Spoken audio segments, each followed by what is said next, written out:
Fado que le vendió el tractor. Son varias pistas para seguir. Sobre la reforma laboral, lo convocamos a Eduardo Schiel. Es licenciado en Relaciones Laborales, es especialista en la materia. El otro día compartimos un momento en tele, la verdad que la tiene muy clara. Doctor Schiel, ¿qué tal? Luis Gasulla, Agustina Girón y todo el equipo los saludamos.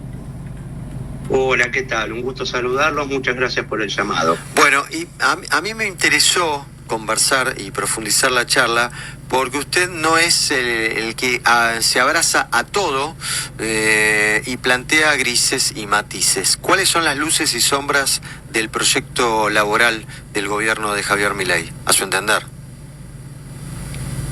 Bueno, estamos ante una ley, en primera instancia una reforma laboral que se pretende sacar adelante, que es muy amplia, que abarca muchísimas instituciones del derecho del trabajo, tanto a nivel individual como colectivo, y es lógico que habiendo tantos cambios que se proponen, con algunos uno esté de acuerdo, con otros uno esté en desacuerdo. A ver, ¿por cuál querés que empezar? ¿Por lo que estamos en desacuerdo o por lo que estamos de acuerdo? Primero lo que estás de acuerdo y después lo que estás en desacuerdo. Bien, entre los que estamos de acuerdo. No se dice mucho, no trasciende mucho, pero se propone un cambio en materia registral que aliviana muchísimo las cargas administrativas. Se deroga el libro de sueldos, el famoso libro del artículo 52, y se aliviana mucho las cargas administrativas para el empleador, y eso es algo, a mi modo de ver, positivo. Se introduce una reforma importante en lo que es el contrato de trabajo a tiempo parcial. Esto es lo que en la jerga se llama jornada reducida.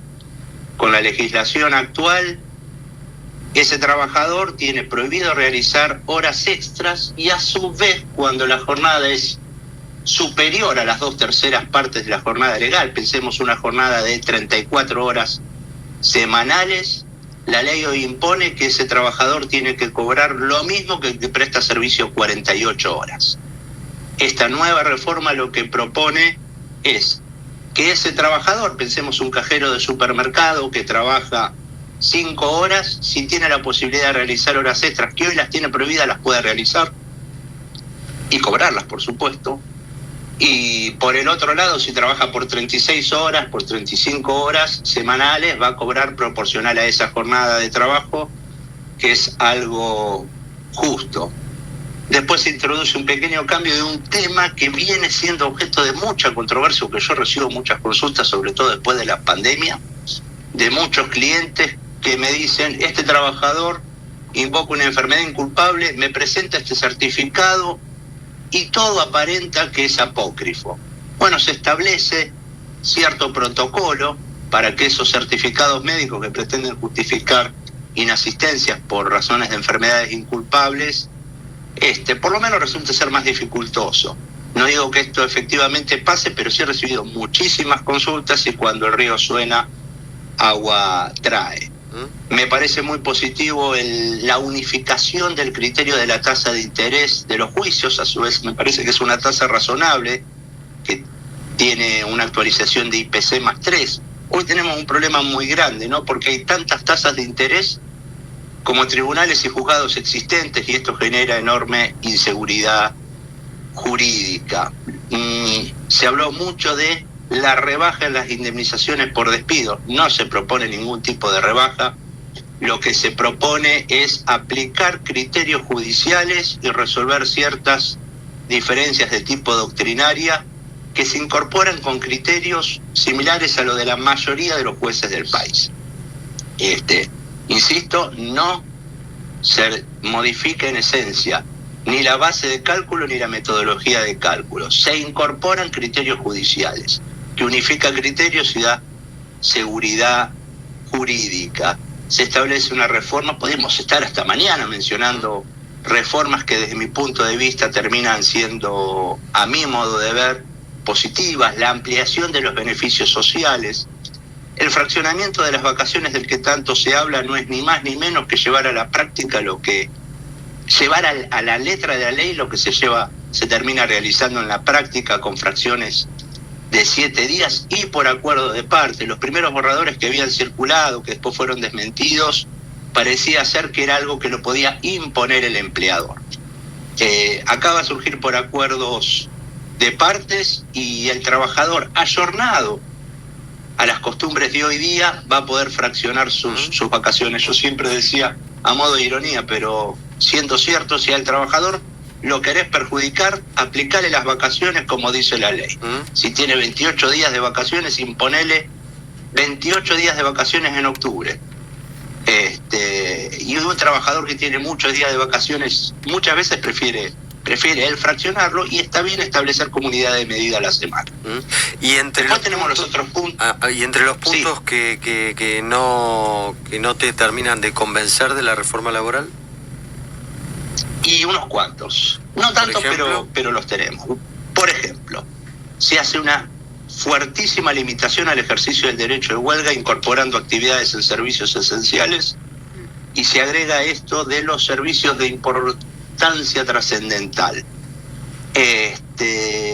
Yo no tengo ninguna duda que semejante ampliación vulnera y restringe el ejercicio del derecho de huelga, que lo tenemos consagrado en el 14 bis de la Constitución, cuando algún secretario de Trabajo, cuando algún ministro, en base a esta ley, quiera declarar la ilegalidad de esa eventual huelga, creo que a los jueces laborales no le va a llevar más de un párrafo de 6-7 renglones declararlo inconstitucional.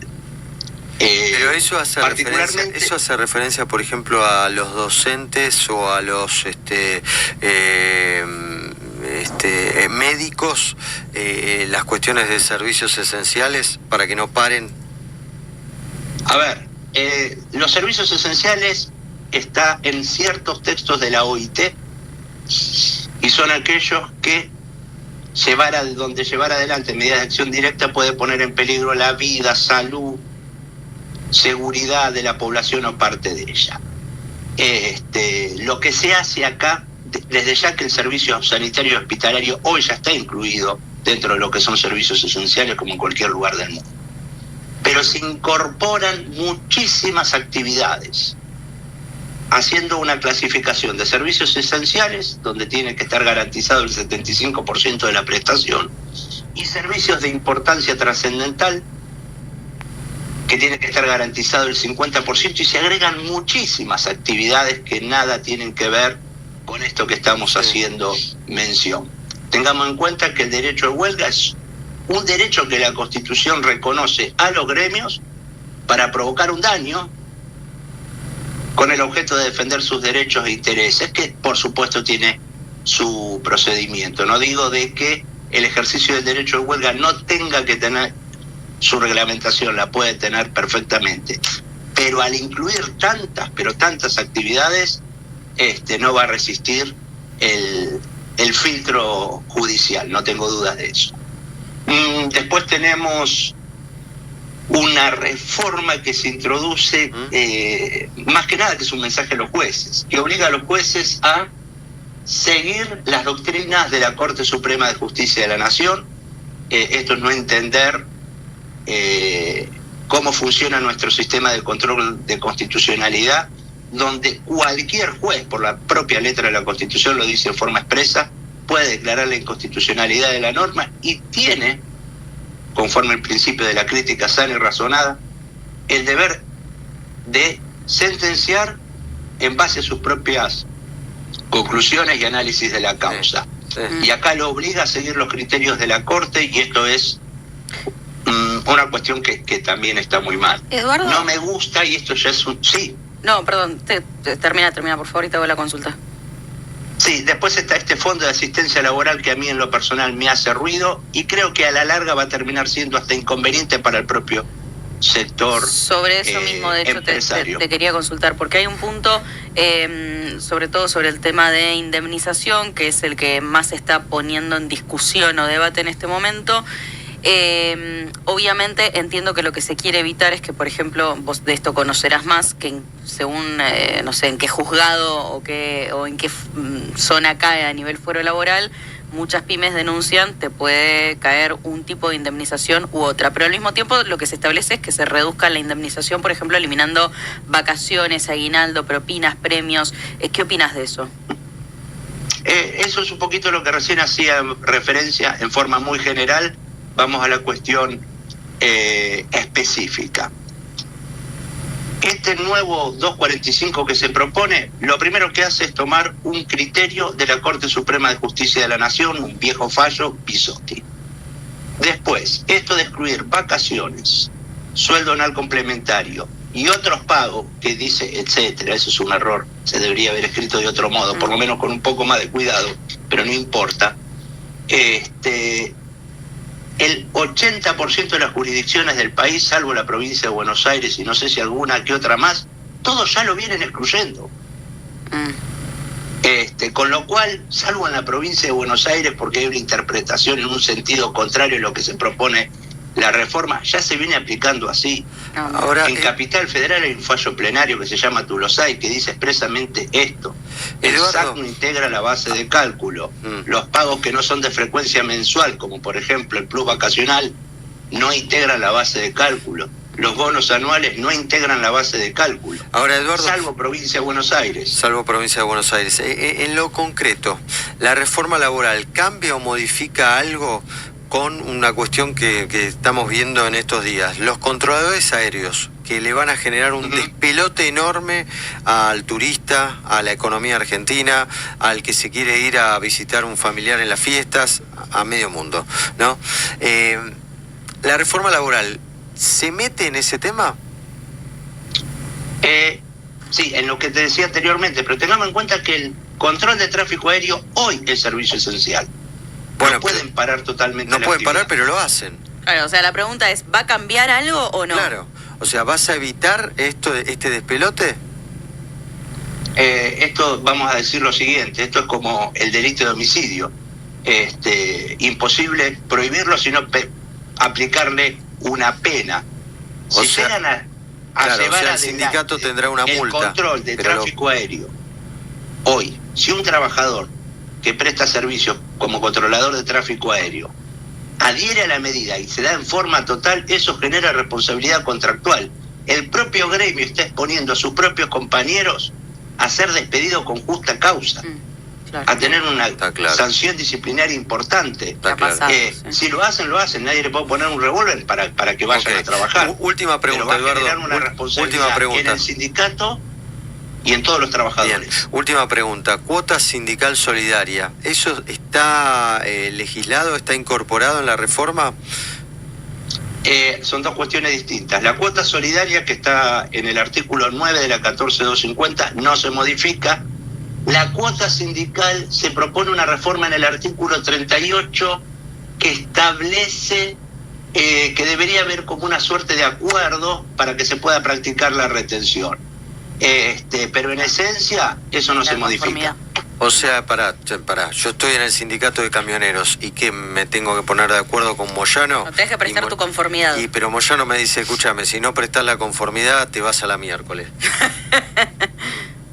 Eso es otra cuestión, pero por eso digo que en esencia, a fines prácticos, no va a provocar modificaciones. Pero el aporte solidario del artículo 9 de la 14250 no se modifica.